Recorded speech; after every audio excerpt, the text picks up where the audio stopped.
Welcome back, and you're still watching Newsnight. We're live from Nigeria's capital in Abuja. I'm Christian Oglo. Thanks for staying with us.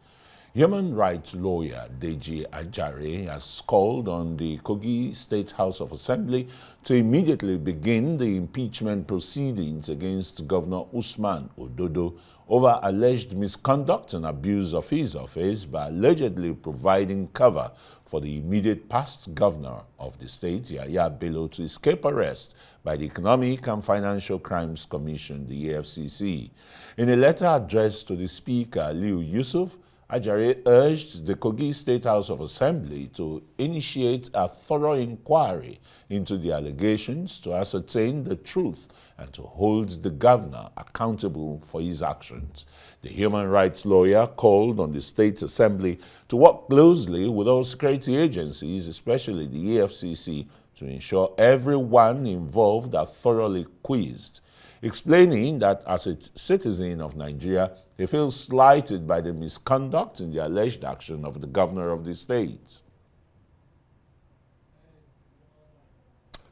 Okay, Deji Ajare, human rights lawyer, joins us tonight, and we also have Larry Olayinka, a chieftain of the People's Democratic Party in Ekiti State. Gentlemen, very warm welcome to Newsnight. Good evening. Thank you for having me tonight. Yeah, Deji, I mean, you explained in a very copious manner why you're asking the Ododo to be investigated and, if possible, impeached. What evidence can you adduce to the fact that he sprinted the governor of the former governor of the state away from his house? I mean, during the course of the process of arresting Bello. So thank you very much for having me once again. And let me remind us that 3 days ago, major media houses, credible media houses, reported the standoff that have occurred at the residence of former Governor Bello. The EFCC had, was standing at alert and ready to make an attempt to arrest the erstwhile governor. And for hours, they were there, armed with the warrant of arrest for the governor. Only for the current governor to, come in with his motorcade and go in there and, as reported, ferry away the erstwhile governor. You will also recall that in the past few weeks, there have been several reports in the media, and I mean credible media houses too, that the former governor has been taking refuge in the government house and, being carried around to different places in the governor's motorcade. Now, these reports from credible media houses are disturbing. They are not only disturbing, they are even embarrassing. For me, not only as a citizen of Nigeria, but as a citizen, an indigene of Kogi State, it's quite embarrassing to think that the governance has degenerated to a level where state resources will be used to confer undue advantages or to help persons who are wanted by law enforcement agencies to escape the arrest. I think it is quite unbecoming. And indeed, our constitution anticipates situations where elected officials are likely to abuse their office in circumstances as these. And it has made provisions for the State House of Assemblies to investigate and, if found wanting, impeach governors or deputy governors who are found to have the lame duck House of Assemblies that we have in Nigeria. Oh, well, you can say that again. Would go and investigate a governor. Well, you can say that again. Now, the fact that we have lame duck State House of Assembly is no reason why we as citizens should not call them to do their duties. Now, whether they do it or not is a different thing entirely. But one thing that is certain is that it is on record that their attention was called to the impropriety of the actions of the governor and the need for them to take actions as constitutionally required. All right. Larry, you're a politician, you're a journalist and the rest. This has become the way of politicians, you know, engage in squandermania and wanting, looting. You just ask, what does a man want to do with 80 billion naira? People, you know, are going to space, developing or innovating inventions of 200, 400, 500 years ago. You see, let me first come here by telling Nigerians that I am a PDP member. You understand? I am a journalist. I've not come here to talk like a PDP member. I've not come here to talk as a politician. I've come here to talk like a Nigerian. Because when situations like this begin to happen, when you say it does not concern me, it does not concern me. One day, Yoruba, let me say this in Yoruba, one ni kò kàn mí, ọjọ́ kan, he said that kò kàn ẹ́, àbí kò kàn ẹni tó máa kàn ẹ́. You must interpret that for our international audience. Okay. When you are saying this evil is not being done to you, and you are feeling nonchalant about it, one day the same evil will be done to you, or will be done to someone that is very close to you. And that is why I'm interested. I did a write-up yesterday, and I made a very clear analysis. My brother is here talking about impeachment, calling on the impeachment of the governor of Kogi State. On what basis? It is what he has said is just misplaced, and I'll put it through here. The first issue is that Yaya Bello was governor of Kogi, and I'm saying this. Let me also say this again. I'm not supposed to even be saying this on behalf of Yaya Bello, because he contributed to our living government in Ekiti. So I should also be happy that he's being dealt with. But I don't function like that. Yaya Bello left office, and before he left office, he went to court to say, oh, these people are likely to do whatever to infringe on my fundamental human right. My brother is a lawyer. He went to court, and on February 12th this year, he got an interim order restraining EFCC from arresting, from prosecuting, from whatever. Doing that, it is in exercise of his right. All Nigerians have the right, you are a lawyer, to go to court to seek protection. That is why we have a court. When that court gave that order, EFCC appealed the order. The appeal is pending. It is coming up for hearing on Monday, next week Monday. So when you have joined issue in a matter, you are on appeal. Should you also take action that will amount to overreaching the court? The answer is no. My brother is a lawyer. Now, EFCC also, despite the pendency of that order, now file a charge against Yaya Bello last month. My brother is a lawyer too. When you file a charge against somebody and accused, it is presumed that you have concluded your investigation. Because you won't charge him to court without first concluding your investigation. They have concluded the investigation, they charge him to court. Now, if you have charged someone to court, what is the need to go and arrest him? To achieve what? It is that person that you have charged to court is now the business of the court. If he does not come to court, it is for the court to issue the warrant of arrest against him. But the EFCC... I'm coming. No, sorry, Larry, sorry. Don't mojo jumbo this stuff, right? Yeah. The EFCC has a valid court... The EFCC... I'm coming to it. No. Okay. We don't have all that luxury of time. All right. The EFCC has a valid court order for his arrest. Yes. That order must be discharged. The court must make its pronouncement. There's a court of coordinate jurisdiction that gave an order that he should not be arrested. Another court gave an order that he should be arrested. Wait. You are not a lawyer. Let me quickly ask him, which order takes precedence, the first or the latter? You see, I'll be very honest with you. No, very quickly, so that, you know. You see, we have a system that is messed up, and we must acknowledge it. The truth of the matter is that what is happening right now should not be happening. You should not have conflicting judgments of courts of coordinate jurisdiction. But that is what we have. And for me, I would like to just quickly say, whether the EFCC decide to, obey the the last in time, the order of the court that came last in time, or they decide to wait for the appeal, is not what I am concerned about. And honestly, I don't think it is the first time that it has happened that we will have conflicting judgments of courts. And of course, parties will want to obey the one that is favorable to them.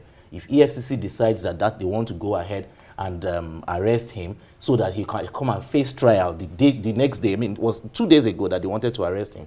His trial was supposed to have been yesterday. I really do not have a problem with that. I mean, it's within 24 hours. I think it's fine.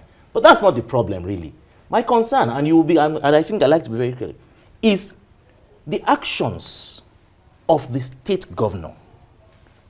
Now, there is no problem with politicians having political allies. I mean, having political godfathers and political godsons. I do not have any problem with that. What I have a problem with is when you start deploying state resources to protect persons who are suspects, criminal suspects. That is a problem for me. And I think whether I'm a lawyer, I'm a politician, a journalist, or just a regular citizen, I have a right to be disappointed that my governor is deploying state resources in clear abuse of his office and privileges of his office, utilizing taxpayers' funds to ferry a suspect, a fugitive, someone who is running away from law enforcement. He's been declared wanted now. Who has been declared wanted. You see? Who has been declared wanted by various agencies. I mean, I think I reserve the right to be aggrieved. And I reserve the right to call on my legislators to say, investigate this matter. Remember that this is not a conclusive mere allegations that we have heard. And we have said, call on him. You have done that. We call on the governor to come and explain. Heard you. The House of Assembly have heard you. Sorry, Larry. I mean, Deji, we won't call him an interloper in this in this matter. He's a Nigerian citizen. Absolutely. What has happened, concerns Nigerians and our own integrity and the rest. But Deji, if his hands are clean, why is he? Excuse me. Okay. Now, let me ask my questions. Okay. If his hands are clean, why is he running away from the law? As far as I'm concerned, as far as this matter is concerned, former Governor Yaya Bello is not running away from the law. But he's been declared wanted. If he has been declared wanted, has he been declared wanted validly? You see, we don't also... The declaration by the federal government is invalid? Federal government, how can you declare somebody that you have charged to court? Listen, the matter was charged to court. His lawyer were in court. As of today, the question is that, has EFCC even invited Yaya Bello? The answer is no. And if they have invited Yaya Bello, let them provide evidence of that invitation. There's no invitation to Yaya Bello to come to EFCC, and I'm saying this authoritatively. I think we'll get the EFCC spokesperson because him. Again, let me conclude this. Let me conclude this here. Very quickly. Again, during the last hearing, the EFCC lawyer was talked about serving Yaya Bello the process, his charges and all that. And the argument was they have filed application for substituted service to serve him through substituted means. It was argued, and the court adjourned to Tuesday to rule that whether to publish in newspaper or whatever. The appeal court is sitting on the issue of interim order on Monday. You see, between this week that is ending now, and next week Monday and Tuesday, what is the urgency? What is the urgency in this matter? And I'm concerned because this is the way EFCC has been modeling corruption cases against politically exposed people. My brother lawyer, we also be worried about this. In 2015, we were told of Dasuki money. How many people that were charged or that Dasuki money have been convicted? This is 9 years after. How many has EFCC been able to convict? Because EFCC go about doing public drama, making noise. Corruption cases are not won by emotion and sentiment. Well, they are let won me by diligent ask investigation this question here. and prosecution. Yeah, Larry, I want to ask this question here. Is there any invitation bigger than that to be declared wanted? Thank you very much. That was actually the issue I was going to talk about. Mr. Leary has made so much motion of the fact that, oh, Mr. Ajare Bello has not been invited. How do you invite someone who is running away from you? It's not possible. Now, of course, for the purpose of education, it is important for you to know that there is a charge sheet. There will be a charge. That charge has to be served on him. Mm-hmm. And when you are unable to access that person, and you can't give it to somebody else to give to him, when you're unable to access him, then what do? You either try to arrest him, or at that point, you now apply to the court for an order for substituted service, which means you can either publish it or whichever way, send it to him by whatever means the court approves. So when you actually look at the trajectory, trajectory, you would find that by and large everything has been okay. The question you asked, that what is the urgency, is probably the same question I would ask, really. What is the urgency? But then again, I do not work for EFCC. We do not have information that they have access to. Who says Ajare Bello is not making attempts to escape? No. Now, wait. I am not saying this as something I know. I hope you understand. I am not saying this right. I'm just saying I don't have access to information. But suppose they have that information. Suppose they do. So while really, I would ask that question and say, what is the urgency really? Why can't we wait for a week? But do you know one question? No, but then we do not have access. The question I'm going to ask you again. You are not the one. No, you are not moderating it. Okay, sorry. So let me ask you: is there no urgency for Kogites and the Nigerian nation for somebody accused, alleged to have stolen 80 billion naira? There is no. Don't you know? Do you realize what that means? There is no urgency in prosecuting crime. Because it is better for criminals to be allowed to go free, for one innocent person to be persecuted. Ajare Bello, go and look at the charge filed by EFCC. They said Ajare Bello stole 84 billion in February 2016. Ajare Bello assumed office on January 27, 2016. So did he steal 84 billion within 1 month? That is the charges. So I've seen it, I've read it. Did Ajare Bello steal 84 billion? Why is he not appearing? I see you are holding brief for yes. Why is he not going to discharge himself of this criminal? I can assure you. If he did not steal 80 billion naira, why is he running? I can assure you that he should. He has a court order saying he should not. Why? Wait. Why shouldn't he? He has right to go to court to seek protection. It is his right. He has right. Now, EFCC is in court seeking to discharge that order. Let EFCC discharge that order. Let the order be discharged, or by Tuesday, let the court rule that it should be served through substantive means. And when you see the charges in the newspaper, the onus is now on him to attend his trial. I have said it here. No, sorry, Mr. Leary, you're making a mistake. You see, the application for substituted service is something that comes when you have attempted to serve the person. And I understand.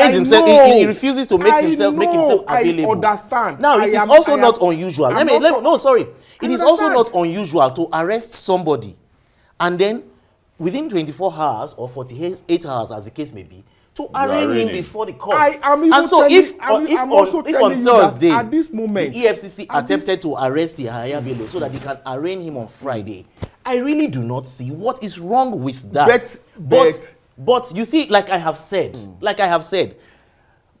the matter that gravely concerns me at the moment is the abuse of the office by the current governor of Kogi State. Where is the evidence that you have? Where is your evidence that Governor Odo actually took Ajare Bello out of that place? Did you see him inside Ododo's vehicle? Mr. Olayinka, the issue is also that is not my job. Ajare Bello drove from wherever to his house in Abuja. Have you been briefed by Ajare Bello? You seem to know Ajare Bello's whereabouts. So perhaps EFCC should come and ask you so that you point him to his whereabouts. They can come and ask but I think really, I know that somebody that they went to his house. He drove from somewhere to that house. He did not fly. He did not use witchcraft to get to the house. I'm talking about Ajare Bello. Okay. If EFCC was actually, because that's why I said all this are drama. If they actually wanted to arrest him, well, they could have arrested him before he got to the house. Because they have enough machinery of government to know his movement. If they knew that it would be difficult to enter his house while he was going to the house, because he did not use witchcraft to enter the house, why did they not stay on the road and take him from his vehicle?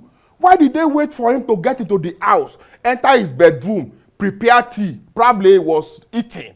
You now say you want to arrest him. You must have been with him. I don't know. I'm hoping EFCC is taking notes. It's just an analogy. Definitely, they'll be waiting for you. They'll be waiting for you. But all these things are dramas that we have seen EFCC doing in Nigeria. This issue Drama has been reported by very many credible media houses. Now, this is the point. Whether it is true or not, I wasn't there, and I'm not laying claim to being there. And if you read my communication to the State House of Assembly, what I have said is this. This is in the news. Investigate this. And they have that constitutional duty. I don't have that duty. I have done my own duty as a citizen. I have written to them. I have called their attention to it. It is up to them to decide whether they will act on it or not. Their job is to now investigate. That's what they call Section 188. It says they should investigate. So if they refuse to investigate, they have refused to do their job. I have done my job. I have done my part. I am not going to reach any conclusions until they conclude. But the truth of the matter is that, as of today, EFCC should wait till next week, Monday and Tuesday, for the. It is also not our job to dictate to EFCC. We have to tell EFCC because EFCC has to function in accordance with the law. Larry, thank you. They are not bigger than the law of Nigeria. Thank you, gentlemen. We've run out of time on this discussion, but thanks for your insights into the issue. Coming by way of a letter to the Kogi State House of Assembly for impeachment proceedings to be carried out. Deji Ajare is a lawyer. And thank you, journalist, politician Larry Olayinka, for coming on Newsnight.